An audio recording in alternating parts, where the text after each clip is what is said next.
Imagine waking up one morning to find that your skin remembers every death in your city. Lines twist across your arms, spirals form on your neck, and faces scream silently beneath your flesh. You press your hands against yourself, trying to feel what is yours, but it is not. Every murder, every accident, every last gasp of life pressed into your body as if you were a living ledger. In Regensburg, no one escapes, and no one is safe from the ink that judges. On the morning of the 23rd of October, 1716, Regensburg awoke to a fog so thick it seemed alive, crawling over the cobblestones, pressing into the mortar of the old houses, and winding through the narrow alleys like a creature with its own intent. The air was heavy with the scent of iron and ash, and the faint, acrid tang of smoke lingered from hearths long cold. As the city stirred, the first corpses were found, sprawled across the stone streets, their bodies curving unnaturally, limbs bent in angles that suggested both agony and ritual, but it was the skin that held the true terror. Tattoos that had been familiar the night before had shifted, curling into impossible forms, lines bending and twisting as if they had a will of their own, forming grotesque faces that screamed in silence, mouths open yet voiceless, eyes hollow and accusing. The city's inhabitants recoiled from them, pressed their palms against their own arms, as though touching flesh might reveal something hidden, a whisper of knowledge that the body alone carried. No one spoke, for speech seemed futile in the presence of the uncanny, and even the dogs in the streets whimpered quietly, their cries absorbed by the fog. The phenomenon did not remain confined to the dead. By midday, reports came of living residents discovering strange movements across their own skin, ink lines twitching as if tracing histories no one had written. A baker found that the crescent moon tattoo along his forearm had shifted into the shape of a twisted ladder, each rung a serrated tooth. A nurse discovered spirals unfurling on her neck, black tendrils that seemed to pulse under her flesh, carrying with them the faintest echo of someone's last gasp. The city's physicians, learned men who trusted charts and reason, examined these alterations with lanterns and magnifying glasses, documenting what they could, but no method could explain the shifts. Needles pierced skin and found nothing unusual beyond the movement of the ink itself, and yet the sensation of pressure, like a hand pressing inward from beneath the dermis, made every observation feel meaningless. The fog thickened as evening approached, clinging to the eaves and twisting into long, dark fingers that reached for those walking home, brushing against necks and faces in a way that seemed almost sentient. Shadows elongated unnaturally along the walls, and the city's bells, when struck, rang hollow and metallic, vibrating through the cobblestones and rattling teeth, as if echoing the fear that had already settled into flesh. Mothers huddled children close, but even skin pressed to skin could not stop the sensation of eyes crawling across the surface of their bodies, following the twists and coils of ink as though reading the hidden stories of past deaths. Merchants, returning from the market, counted coins that felt heavier than usual, as if burdened by a weight no ledger could record. Each step along the stones became a negotiation, a careful avoidance of the places where the fog pressed thickest, where the air smelled of copper and old blood, and where the lines of tattoos writhed most insistently. By nightfall, Regensburg had transformed into a city suspended between life and memory, where flesh itself carried the accounts of those who had passed, unwilling to release them. The residents moved cautiously, aware that every line upon their arms, their necks, their hands was a sentence, a story, a witness.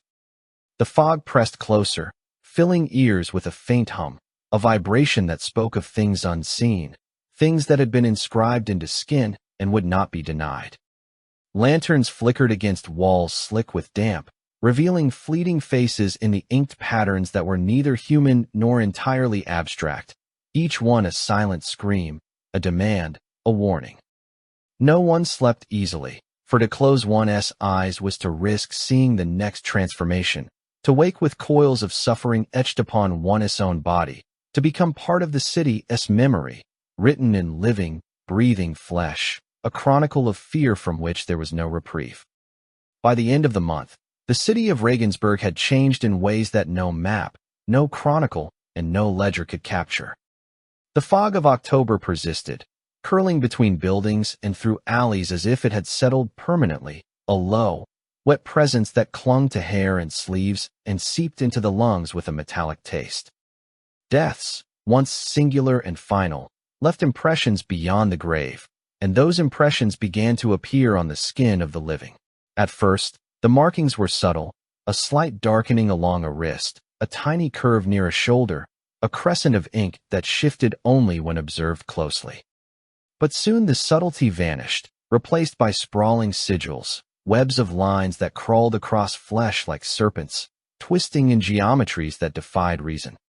Mothers woke to find their children's arms veined with dark coils, ink spiraling into miniature labyrinths that traced the final moments of strangers, soldiers, and neighbors alike. The coils twisted and looped with such precision that it was impossible to believe any hand had drawn them, yet the skin quivered beneath them, alive with the memory of violence it had never witnessed. The city's soldiers were among the first to speak of the terror, though their voices carried less authority now, muffled by the weight of what their eyes and skin conveyed. Those who returned from the front lines of the 31st Regiment bore markings that were maps of their own campaigns, tracing where comrades fell, where blood soaked earth and splintered wood. Each sigil was an exact chronicle, counting every cut, every bruise, every fatal strike. Some lines rose in relief as if the skin itself remembered the puncture of a sword, the burn of a cannon blast, the wet, heaving weight of fallen men pressed into mud. The soldiers' flesh became an atlas of suffering, and yet the lines were not confined to their own experiences. Threads connected bodies across the city, linking a merchant who had dropped dead over a bad deal to a cobbler whose apprentice had been trampled in the market, to a nun struck by fever 2 streets away. Each death added its shadow, each dying breath its mark. Physicians worked tirelessly, their curiosity tinged with fear, attempting to measure, to dissect, to understand. They pricked, they probed, they painted, they compared charts by candlelight, yet the skin revealed nothing that could satisfy logic. Measurements varied by the minute, as if the lines themselves were aware of scrutiny, reshaping, twisting just out of reach of comprehension. One learned man recorded that the circumference of a spiral on a soldier's forearm lengthened by half a finger's breadth between the hours of midnight and dawn. Another noted that a mother's hand, resting on her child's shoulder, showed faint impressions of hands that had long since turned cold in the grave. The city's records became a tangle of observations, detailed sketches of shifting ink and its untraceable growth, and yet no explanation emerged. The logic of the world had been suspended, replaced by an inscrutable pattern written into living flesh. In the marketplaces, the phenomenon became impossible to ignore. Children ran with arms crisscrossed by the ink of those who had perished in far corners of the city, their tiny fingers tracing lines that were smooth to touch yet thrummed beneath the skin with a faint, unsettling pulse. Merchants and patrons recoiled, rubbing their own forearms or upper arms in an attempt to erase the marks or soothe the sensation of someone else's fear pressing just beneath the surface.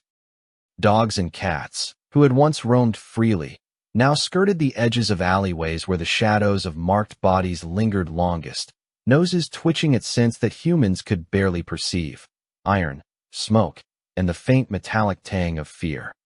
Mothers and fathers began covering the limbs of their children at all hours, wrapping fabric over arms and legs in a futile attempt to keep death from writing its story upon their skin. Yet even beneath layers of cloth, the pressure persisted, the lines moving and weaving, memory asserting itself through dermis like a second heartbeat. The city's authorities convened under gaslit halls, trying to weigh the pattern against reason.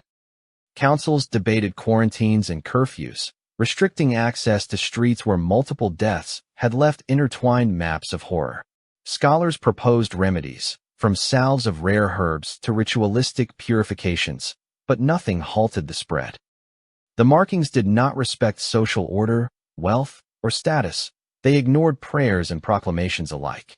They grew steadily, often accelerating in the hours after midnight, forming spirals, jagged triangles, and looping chains, each as detailed and exact as the moment it commemorated.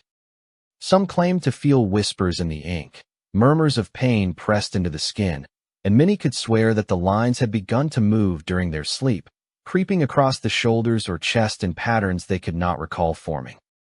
By the third week, the city's inhabitants began to notice subtle synchronization among themselves. A woman in the southern district traced a jagged pattern along her arm and realized it matched exactly the markings appearing on a blacksmith's forearm across town. Children drew the same shapes on each other's skin, unaware of copying, as if the body itself insisted upon repetition. In dimly lit rooms, people observed one another and saw the lines pulse faintly in unison, a rhythm that mirrored the pulse of the city itself, the rising and falling of life and death in cycles both unseen and inevitable. The physicians, recording these observations, grew pale, noting that nothing had altered their patients' organs or blood, only the surface, yet the surface communicated everything. Every scream, every strike, every final exhalation etched forever in the epidermis. Sleep became uneasy, haunted by the sensation of foreign deaths pressing inward, and the city felt the tension in its streets like an audible vibration, though no one could hear it. Steps sounded muffled on stone as if the very ground absorbed the weight of fear, and the fog pressed thicker with each passing night, curling in through open windows to settle on skin like a living ink. Residents awoke with arms burning faintly, lines having shifted while the city slept, new sigils forming in response to some unseen accumulation of horror. Shadows inside homes seemed to stretch toward the marked flesh, and lanterns flickered violently even when no wind passed through the rooms. Mothers could not console children, soldiers could not explain their agony, and the scholars could not reconcile their instruments with the undeniable truth. Regensburg had become a city whose skin remembered all that its streets had witnessed. By the final day of the month, the markings had grown almost too intricate to follow. Arms, shoulders, torsos, and necks were covered in lines that intertwined like dark rivers of memory, a tapestry of terror that no eye could fully comprehend. The city itself felt alive, a pulse beneath stone and cobble, a rhythm dictated not by clocks or bells, but by the accumulation of deaths and suffering etched into the flesh of those who remained. Every citizen bore more than their own history. They carried fragments of strangers, of enemies, of friends, each death layering itself upon the next, until the line between one life and another blurred in the weave of inked skin. Physicians despaired, artisans despaired, mothers despaired, yet the markings did not pause. They multiplied, linking all who walked the streets in a network of memory too vast to catalog, too intimate to ignore, until Regensburg had become a city where the skin did not merely cover the body. It recorded it, punished it, judged it, and whispered secrets no one could unhear. The streets of Regensburg grew quiet in a way that felt unnatural, a stillness that pressed against the ears and lingered in the spaces between steps. It was as if the tattoos themselves had learned to consume sound, drawing it inward and holding it beneath the skin of those who walked the alleys, leaving only the barest echoes of life. Gossip vanished before it could form, conversations stilled mid-word, and cries of grief dissolved on lips that trembled with unspoken fear. Merchants dropped coins to the cobblestones, expecting the familiar jingle of metal, but the sound was swallowed, absorbed into the fog that clung to buildings and doorways like a living thing. Even the bells of the cathedral, which had rung countless times over centuries, seemed to have lost their voice, tolling hollowly, their chimes muffled as though the city itself demanded silence in compensation for what it now bore beneath the skin. Each corner seemed to thrum with a pulse, subtle but undeniable, and every door a heartbeat, as though the walls of Regensburg had begun to sense the weight of accumulated fear. Children moved slowly through streets, fingers brushing against the coils on their forearms, tracing the shapes that writhed there with a faint warmth, as if the ink had memorized the pressure of death and now pressed it outward for the living to feel. Mothers huddled their young against their chests, feeling the vibration of foreign anguish through flesh that should have been safe, and found themselves weeping in silence, tears leaving streaks along arms that bore patterns of violence from which even they could not turn away. The city's physicians wandered from house to house, recording measurements and comparing charts by flickering candlelight, but the more they studied the markings, the less they could comprehend. Spirals lengthened between one observation and the next, lines split and intertwined without reason, and the skin seemed to pulse with memory that refused to obey logic. Pricks of the needle revealed no anomaly beyond the movement itself, yet every touch carried the sensation of someone else's final breath, the faint chill of blood, the lingering weight of fear pressed into dermis. By the second week of November, Regensburg's citizens began noticing other changes. The air itself seemed heavier, saturated with invisible tension. Footsteps fell without sound, but the faint impression of them lingered, a vibration beneath the soles of shoes, pressing upward into legs and torsos, resonating against the inked skin. Streets that were once busy with chatter and bartering now resembled tombs of shadowed silence, and the fog had thickened into a shroud that wrapped around the city in slow, deliberate coils. Dogs and cats moved with suspicion, their fur bristling at corners where lines on arms and necks writhed with stories of death, their movements careful, hesitant, as if the markings called to them, communicated with them in some language only animals could perceive. Even the wind seemed subdued, brushing through alleys without rustling leaves or rattling shutters, leaving only the scent of iron and smoke to hint at its passage. People became aware that the tattoos were more than images. They were repositories, storing more than the shapes of inked lines. Each mark contained a fragment of the fear, the horror, the final moments of the dead, a memory of agony pressed into the living as though the body itself could not release what had been witnessed. Citizens began to touch their own arms, pressing palms over spirals, jagged coils, eyes widening as faint vibrations traveled up to shoulders, along the spine, into the chest, where the pulse of others' deaths beat alongside their own.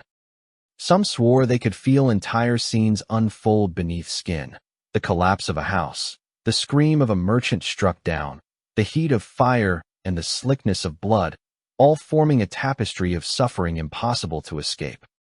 And as the living became repositories of history written in flesh, Regensburg grew conscious of itself as a city of memory, a vessel in which nothing truly died, because every death left its mark on the bodies of those who survived. As November waned, the phenomenon accelerated. Tattoos that had been faint and confined to small areas expanded with sudden urgency. Arms became canvases of interlaced horrors, shoulders rippled with inked landscapes of terror, torsos bore spirals of anguish, and even faces were claimed, faint lines tracing around eyes and lips in patterns that suggested screams frozen in time. Citizens dared not touch each other too closely, fearing that proximity would allow someone else's pain to migrate further.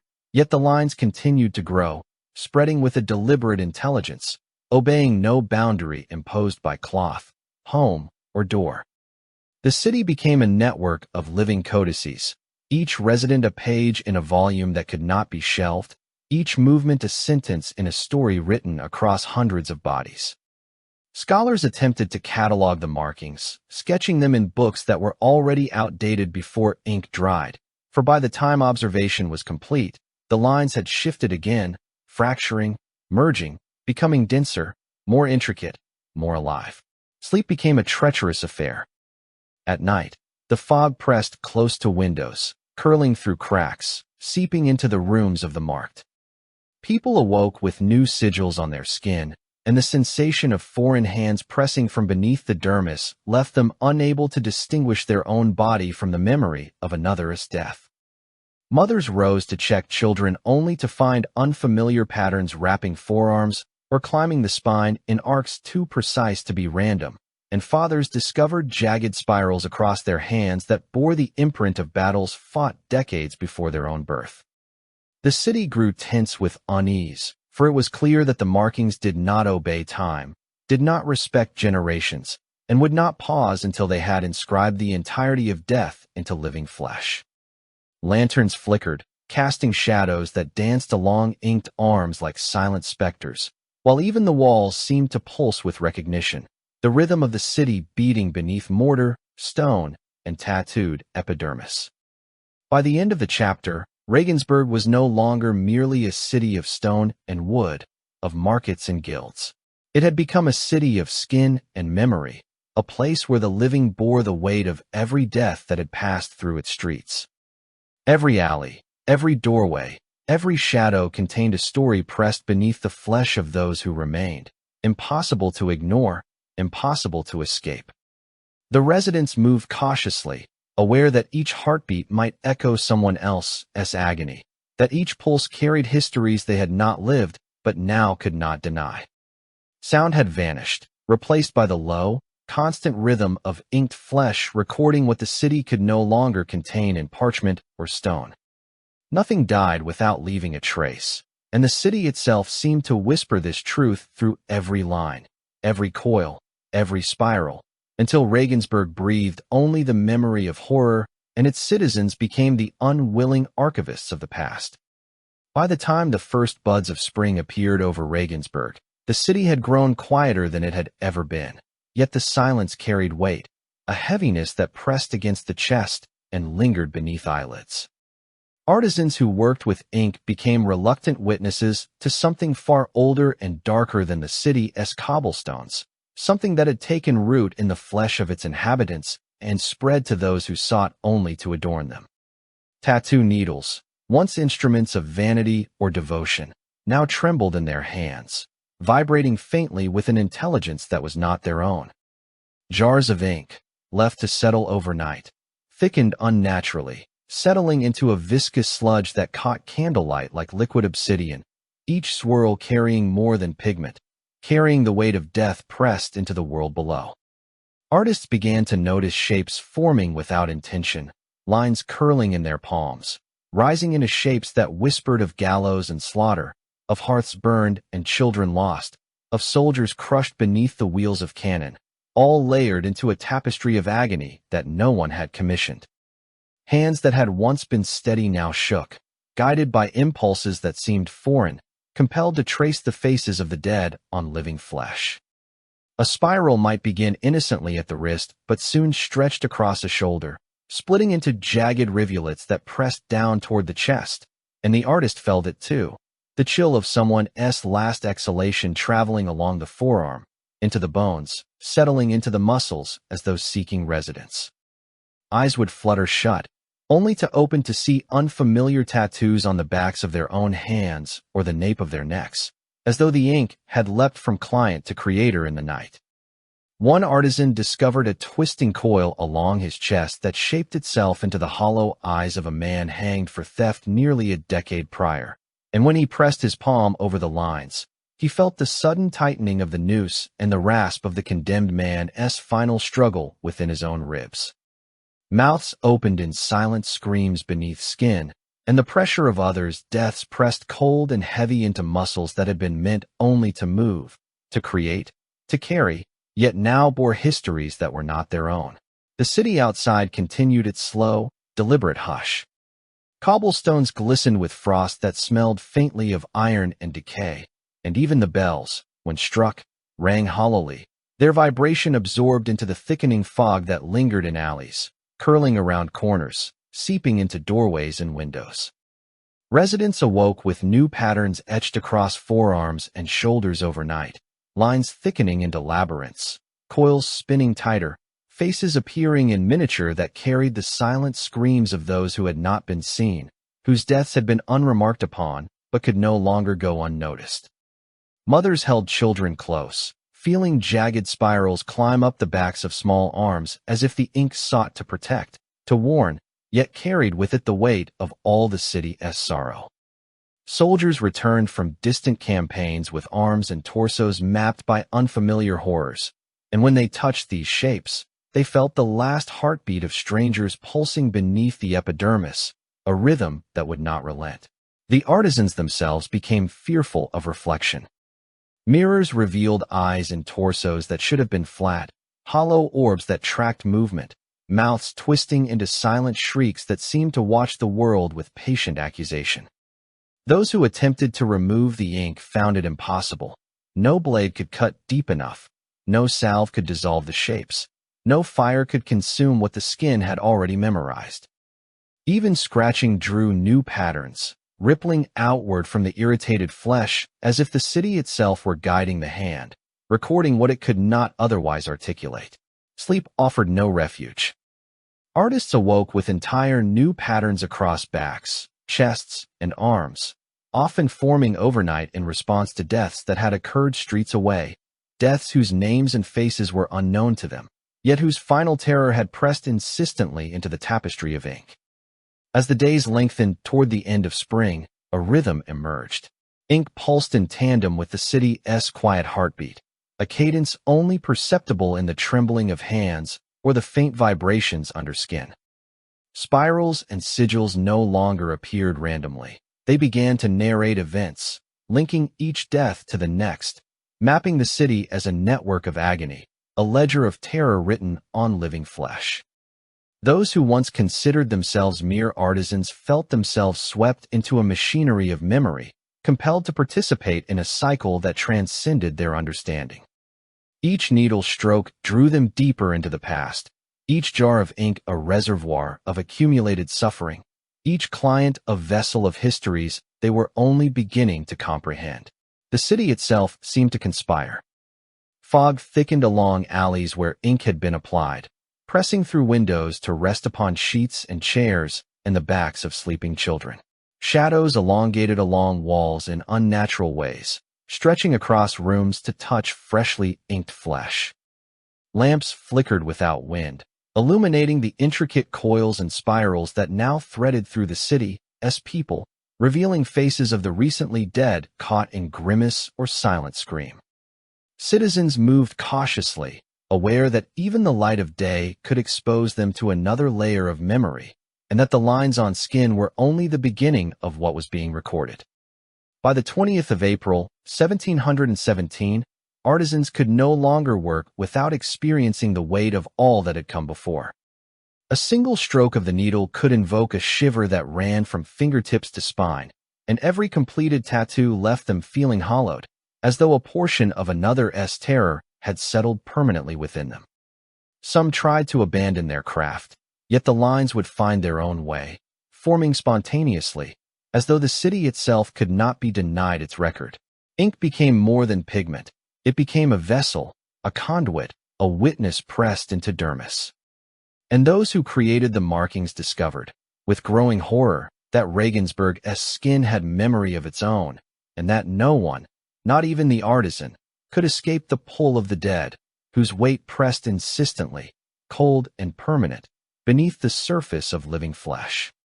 By the early days of May, 1717, a fever had gripped Regensburg, not of illness, but of compulsion, an unrelenting need to witness and interpret the marks that sprawled across the city's living skin.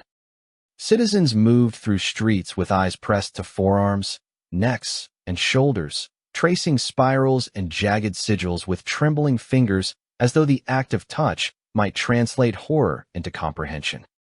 Mothers bent over their children, tracing shapes that writhed along small arms, and felt the echoes of every death that had touched the city since memory began, the cold weight of anguish pressing into palms, traveling up wrists and along spines, as if the ink itself carried a pulse, a heartbeat not entirely human. Fathers examined their own torsos beneath loose shirts, following lines that twisted and curled in ways no hand had drawn, mapping murders of strangers, collapsed buildings, fires that devoured homes, and the last cries of men hanged for crimes long forgotten. Even children, too young to understand fear fully, pressed chalk to arms, reproducing on skin the jagged forms of ancestors' deaths, filling blank flesh with the narratives of suffering they could not yet name. The city became a codex, a living manuscript of agony, and no one could discern where one life ended and another began. Tattoo lines linked households to guilds, prisons to market squares, winding across torsos and faces like rivers of ink carrying sedimented grief. Each morning revealed new additions. A mother discovered a miniature gallows etched along her collarbone. Soldiers bore spirals that pulsed with the rhythm of foreign battles, and children's arms blossomed with forests of angular marks that mirrored the collapse of their grandparents' homes. The skin seemed to remember what the city refused to write in paper or stone. Ink traced histories with meticulous insistence, encoding every death into a pattern that was at once precise and chaotic, personal yet communal. Those who sought to study the markings meticulously charted them, sketching spirals and jagged shapes in notebooks that filled rapidly, yet the diagrams could never keep pace.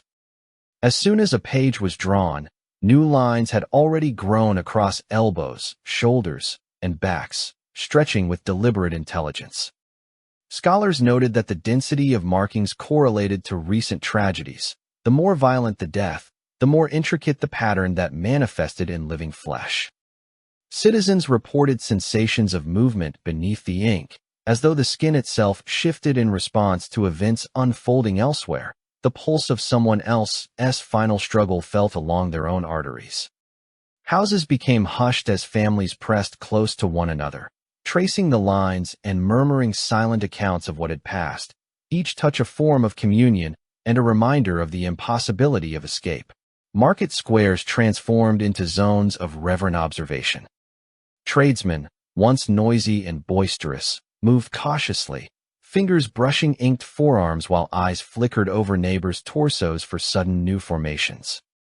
A butcher discovered on his own arm the precise outline of a man's neck slit in the plaza a fortnight prior, the same man whose family had returned to retrieve his belongings under a watchful, trembling sky.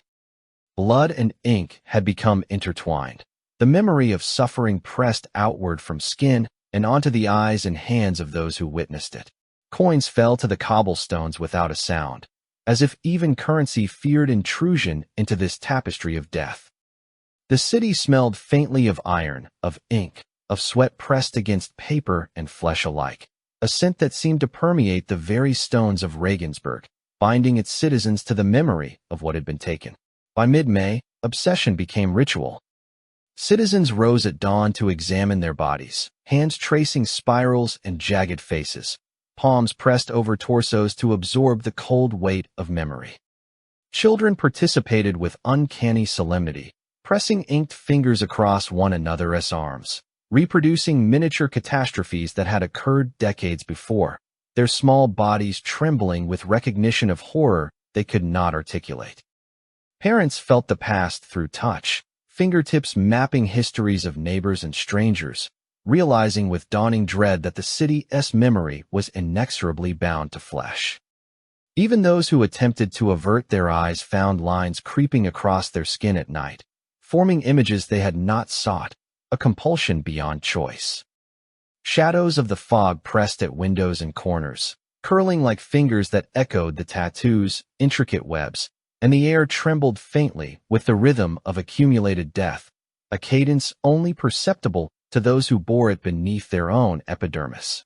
Sleep offered little relief. Nightmares carried the weight of every death recorded on skin, sometimes manifesting as entire streets burning, the cries of merchants strangled, or soldiers falling beneath blades that traced invisible patterns in the air. Citizens awoke with new lines, new sigils, as if the city had been drawing while they slept, pressing memories of distant or forgotten deaths into their flesh with deliberate care. Mothers found children's torsos etched with unfamiliar spirals. Fathers traced the arc of knives along their own arms.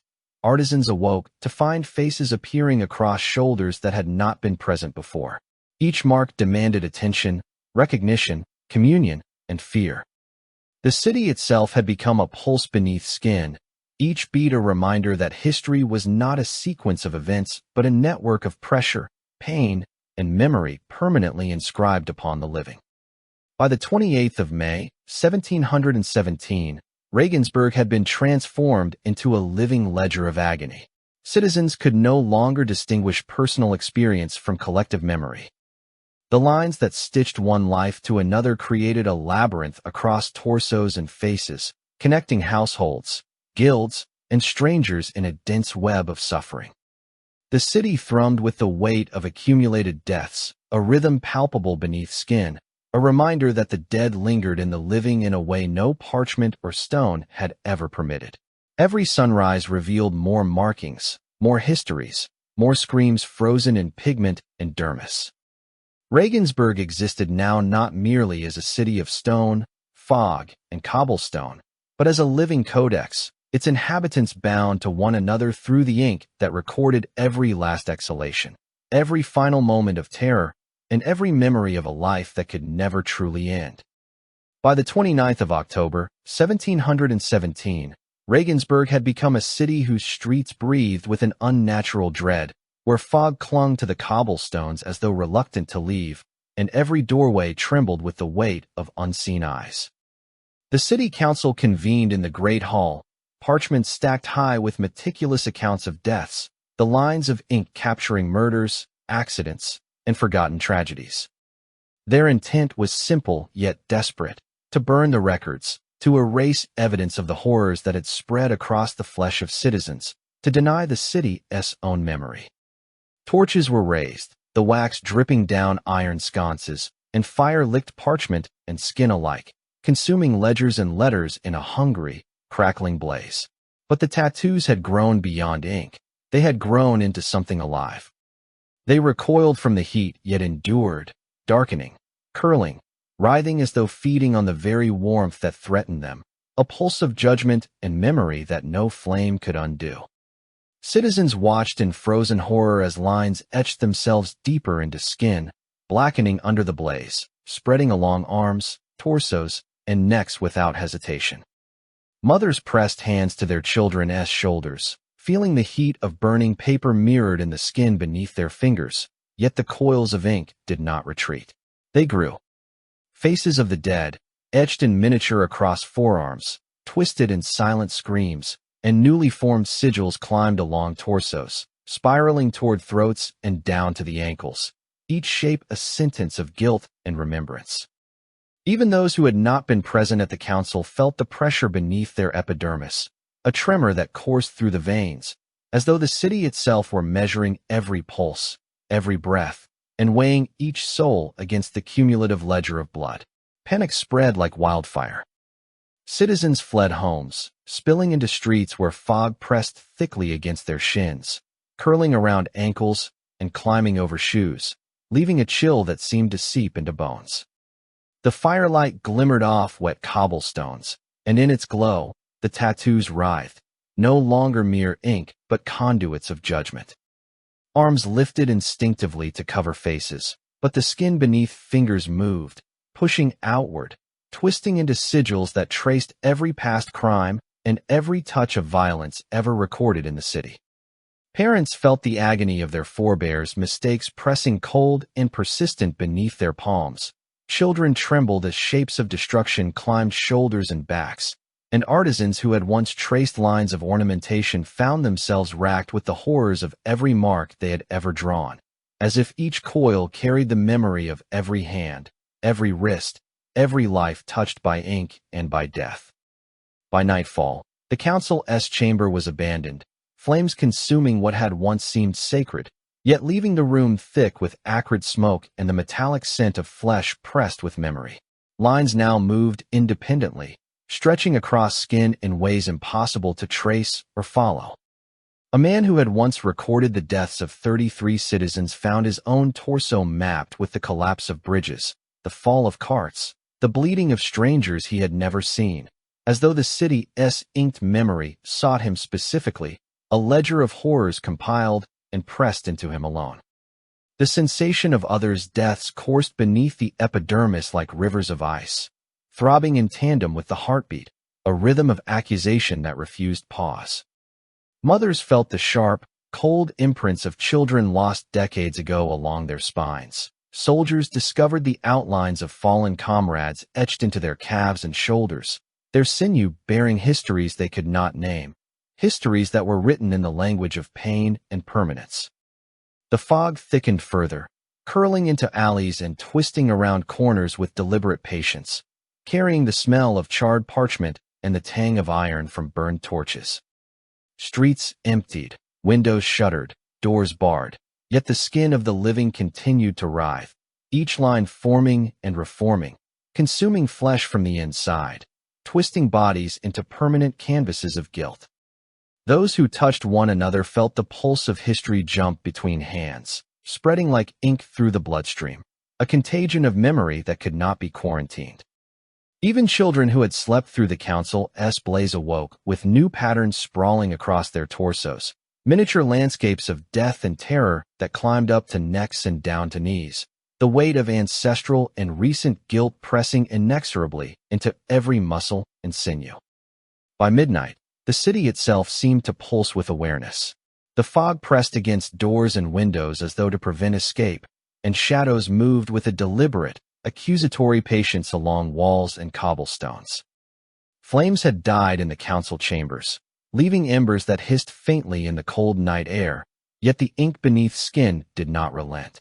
Spirals, coils, and faces twisted upward, outward, and inward simultaneously, claiming the flesh of their bearers with quiet insistence. Even the most careful attempts to scrub or cut away the lines failed. The skin rejected knives, resisted salves, and remained a permanent record of the city's judgment.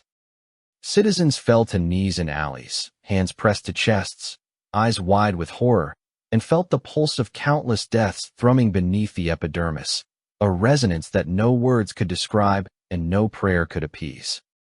By the dawn of the 30th of October, 1717, Regensburg had emptied of hope.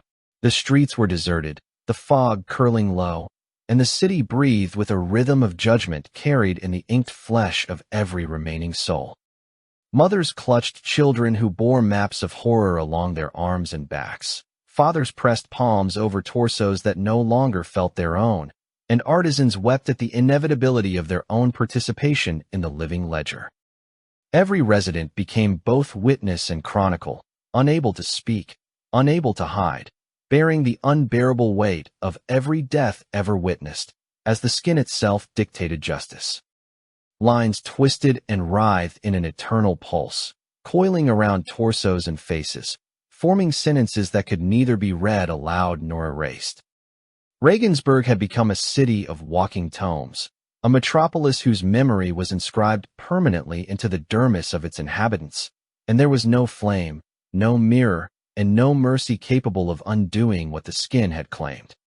The city's fog lingered like breath held too long, and those who survived knew with irrevocable certainty that they would carry the chronicles of horror beneath their flesh forever, and that Regensburg's justice was written in ink, in blood, and in the pulse of skin that never forgets.